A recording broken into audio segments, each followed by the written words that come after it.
야곱이라고 하는 사람이 쌍둥이 형 에서로부터 장자권을 뺏었습니다. 그리고 형이 얼마나 분노하고 얼마나 죽이려고 했는지 세상에 잠시 도망을 간다고 간 겁니다. 어느 정도까지 갔냐? 500km까지 조그만 소년이 지팡이를 하나 들고 500km를 간 거예요. 500km를. 외삼촌이 있는 바탄나람까지 간 겁니다. 참 어릴 때부터 야곱도 대단한 사람입니다. 500km 천리가 넘는 길을 찾아서 외삼촌이 가타라는 겁니다. 이 야곱이. 그 가는 길에 강도대가 있고 그 맹수가 울거리는 사막에 그걸 찾아갔다는 거예요. 거기 가서 얼마나 고생했습니까? 처음에는 머슴살이였지요. 그 딸을 데리고 살면서 처가살이 시작했죠. 20년 동안 외삼촌이라는 야곱이 머리 꼭대기 위에서는 야곱을 데리고 노는데 얼마나 어려운지 그가 나올 때 이런 말을 합니다. 외삼촌이 나를 10번이나 나를 속였습니다. 10번이나 노사계약을 위반해가면서 야곱을 종부리듯 뿌렸습니다. 그런 밤에 잠을 자지 않고 뼈 빠지게 돈을 벌었습니다. 그래서 이제는 고향으로 가야 되겠다 해서 자기 모든 어린 식솔들을 거느리고 모든 양떼 소떼를 거느리고 고향 앞으로 가 한 겁니다. 이걸 뭐라 그러냐? 옛날 사람들은 금이 환영이라 합니다. 비단 옷을 입고 돌아왔다. 나갈 때는 헐벗고 나갈 때는 누더리를 걸치고 지팡이를 걸며 갔던 야곱이 두 때를 이루어서 금이 환영을 하게 된 겁니다. 근데 문제는 야곱이 목구멍에 가시처럼 걸리는 사람이 있었습니다. 가장 부담스러운 사람, 가장 만나기 싫은 사람, 만나도 할 말이 없는 사람을 만나야 되는 이런 운명에 처해지게 된 겁니다. 20년 전에 원한을 품었던 에서를 만나야 되는데 가장 만나기 싫은 사람, 만나면 싸울 것이 뻔하고 만나면 서로 부딪히고 상처를 주고 옛날 것을 따지고 구별하고 싸우면서 헤어질 것이 뻔함에도 불구하고 안 만날 수가 없는 환경이 된 것입니다. 에서라는 사람이 신앙이 있습니까? 야곱인들 신앙이 있습니까? 다 정욕을 앞세우고 꾀를 앞세우며 살아왔던 사람들입니다. 야곱이 그렇게 오고 싶어 했던 고향 헤브론은 아버지 이삭이 나이가 많지만 아직도 살아있는 겁니다. 이삭은 180세에 죽습니다. 예. 이삭에게 축복할 때도 벌써 눈이 어두웠는데 오래도록 살았습니다.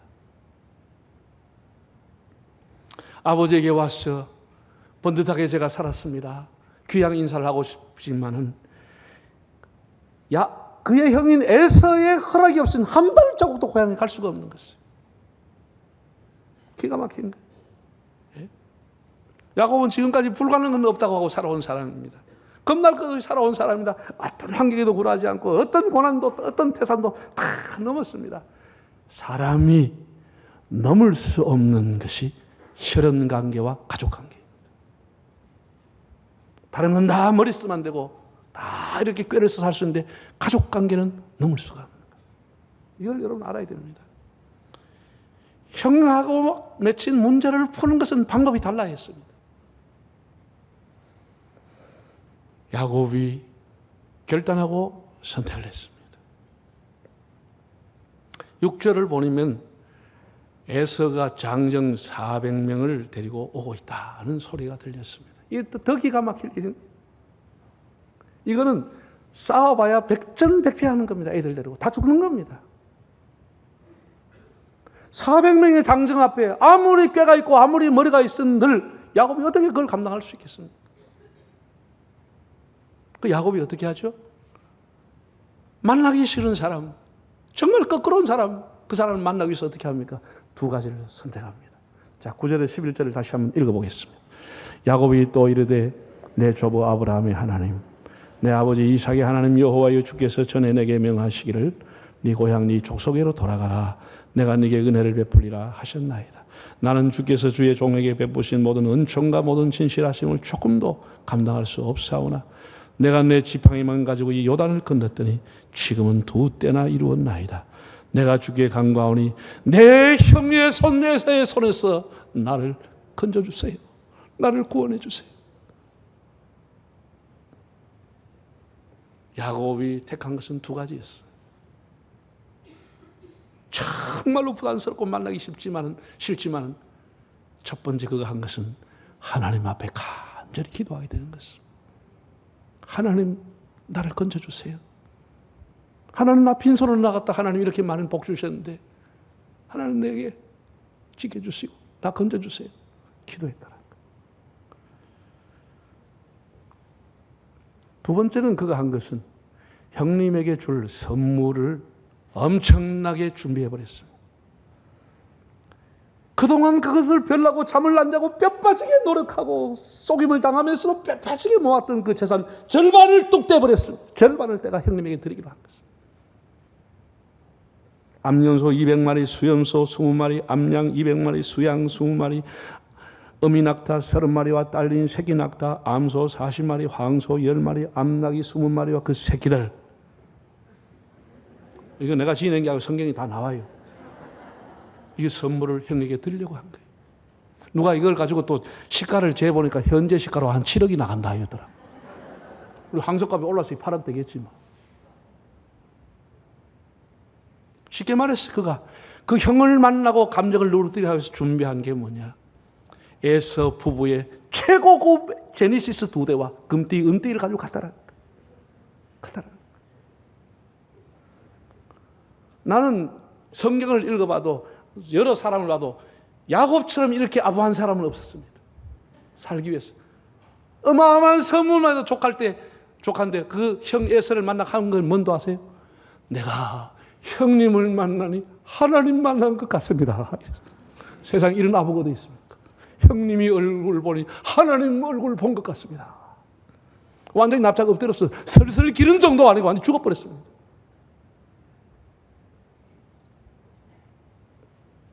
저는 생각해 봤습니다. 야곱이 왜 이렇게 엄청난 물질 공세를 했을까? 나는 또 다른 이유가 있으리라고 봅니다. 제가 생각한 걸 여러분 한번 얘기해 보겠습니다. 여러분 잘 들으세요? 여러분 가까이인 혈육들이 여러분 집 근처 와서 이사와 산다. 그럼 여러분이 기쁘겠습니까? 좀 부담스럽습니까? 여러분이 사는 곳에 여러분의 형제들이 가까이 온다는 이 자체가 뭔가 망해가지고 오는 거예요. 잘 돼가지고 오지는 않을 겁니다. 다 비실비실 해가 팔아먹고 뭐 이렇게 빚져가지고 이래가지고 옆에 와서 하면 참 부담스러운 거예요. 부담스러운 거예요. 뭘 사먹으려고 그래도 고기를 하나 먹어도 부담스럽고 부담스러워. 야곱이 와서 산다고 하는 것이 그 형 에서가 볼 때는 굉장히 부담스러울 수가 있는 거다. 20년 만에 나타난 놈인데. 그래도 혈육인데. 그러니까 야곱이 형님 내가 형님 빌부터 살지 않을 거요. 형님한테 힘이 될 거요. 일단 내한테 있는 거 좀 조금만 받아보소. 이렇게 해서 족부서 그냥. 그러니까 야곱이 이삭이 눈이 뜨이면서 야가 뭐 좀 있네. 아, 내가 물질적인 부담은 아니도 되겠구나. 부담스러운 존재는 아니구나. 이런 어떤 사인을 보내준 거라고 저는 생각합니다. 사인을. 형님, 절대로 물질 때문에 부담 갖지 마세요. 제가 온다고 해서 형님이 저한테 해줄 거 없습니다. 제가 형님 할 겁니다. 걱정하지 마세요. 이렇게 했다라는 거예요. 여러분, 미안하지만 잘 들으세요. 예수 안 믿는 일반 사람들은 대체적으로 사람을 어떻게 평가하죠?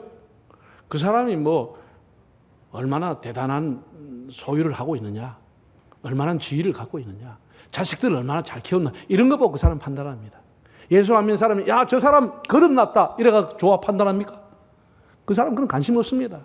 그건 교회 안에서 하는 얘기지. 예수 안 믿는 사람이 그 사람이 거듭났는지 속 사람이 새로 났는지 그건 아무 관심 없습니다. 예수는 진실하게 믿는데 그 사람이 만약 직장이 없고 가난하다. 그럼 그 사람이 어떻게 평가하겠습니까?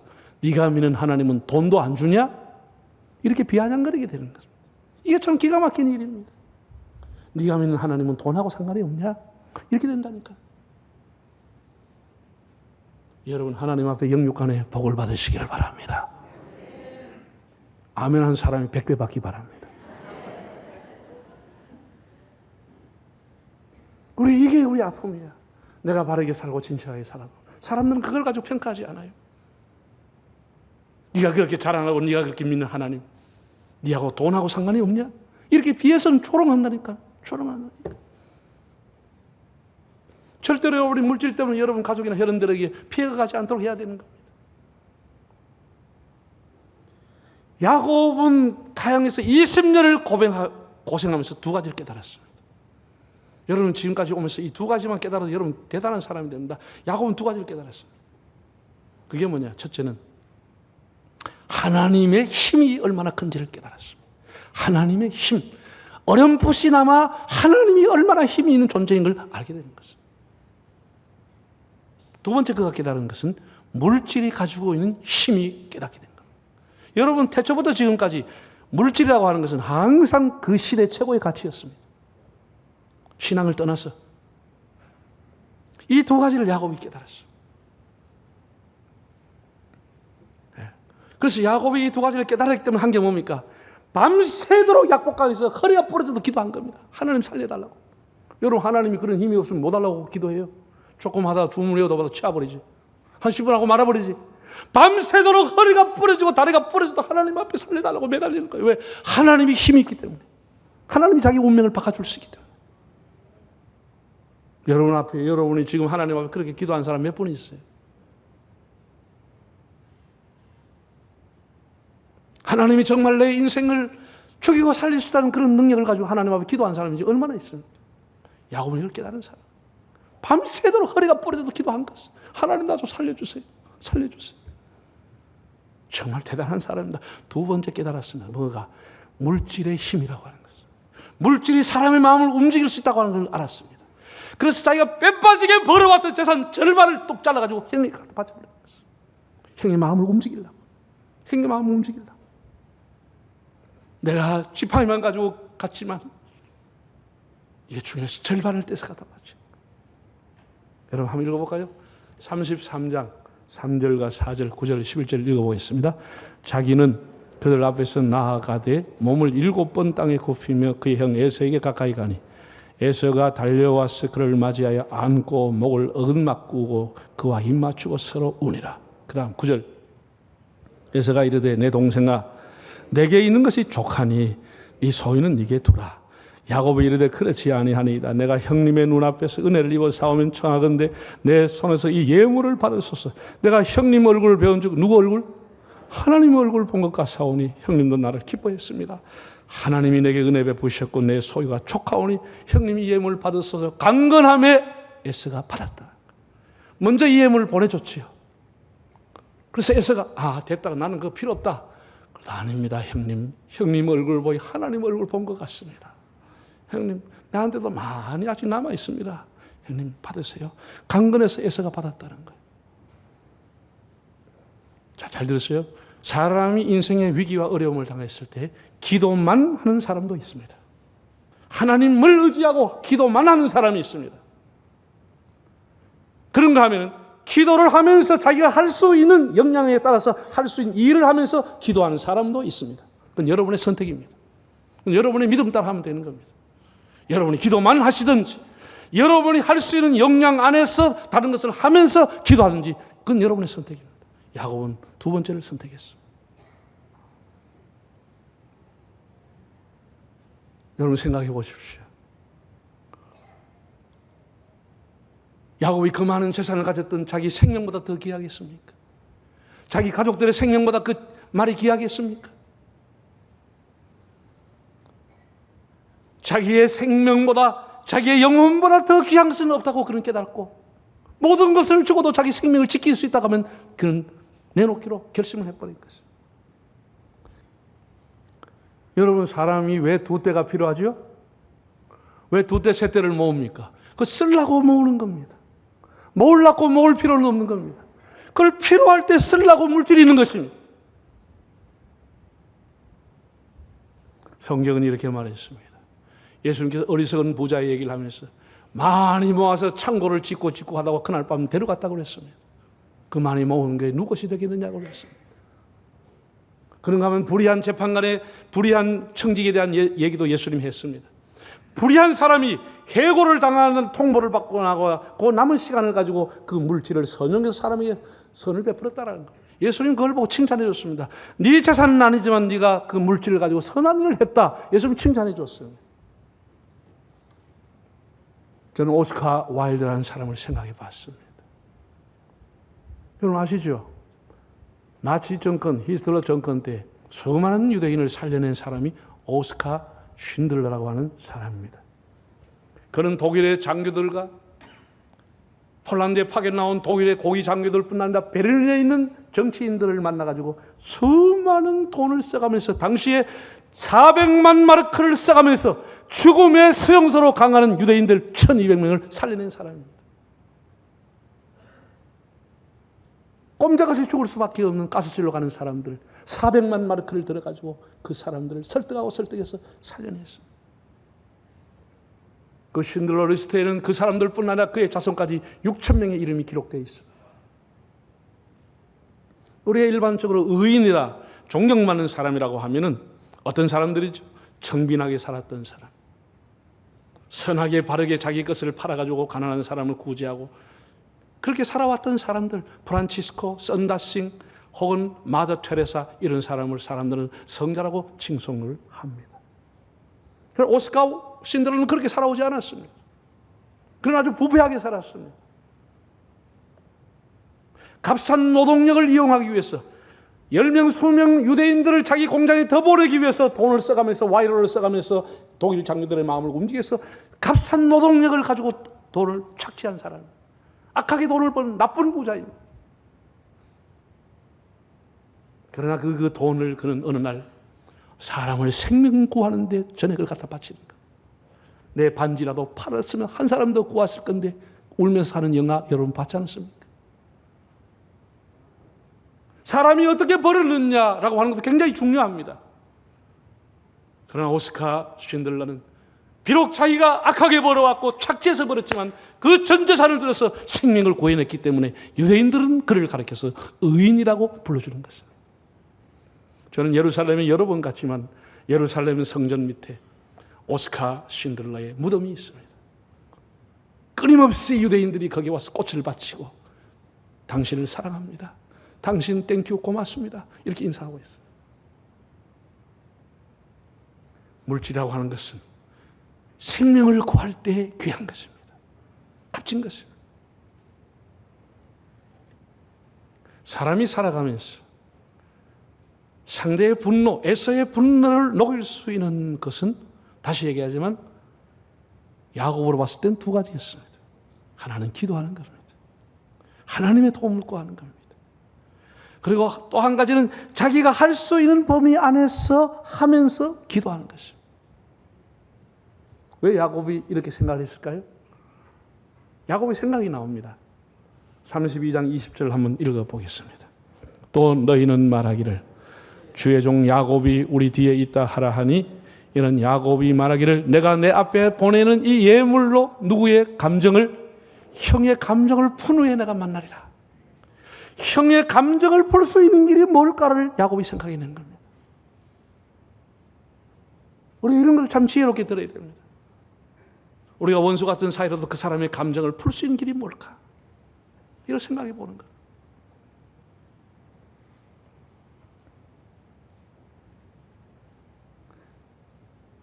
이때까지만 해도 야곱은 크게 믿음이 없었습니다. 야곱의 믿음이라고 하는 것이 이렇게 한 번씩 흔들렸다가 귀향할 때 한 번 올라갔다가 또 이렇게 약복강에서 좀 점프했다가 그 다음에 또 세상적으로 살아가다 또 자기 딸이 강간당하고 났는데 또 신앙이 또 올라가 베델로 갔다가 막 이렇게 몇 번을 겪으면서 야곱의 신앙이 완성돼 가는 겁니다. 이때까지만 해도 그는 아주 완전한 믿음에 있지를 못했습니다. 성숙한 믿음이 못 되었고 그래서 때를 나눌 때도 두 때를 나눴습니다. 그 두 때를 나눈 이유가 뭐냐? 쳐버리면 한 개는 내빼고 한 개까지 도망가려고 자기는 뒤에 서 있었는 겁니다. 다 도망갈 이 야곱은 도망자의 명수입니다. 틈만 있으면 도망가보려고 생각하는 거예요. 도망가서 해결하려고 생각하는 사람. 비상구가 어디지? 집에 들어가면 비상구부터 찾아보고 가는 사람. 야곱입니다. 그래 두 때를 만들고 쳐버리면 내버려보고 가보려고 한 거예요. 자식도 던져보고 도망가보려고 한 거예요. 참 이기적인 사람입니다. 이때까지만 해도 인간적입니다. 그래서 선물을 주려고 생각한 겁니다. 나중에 약복강 기도하면서 깨집니다. 그것도.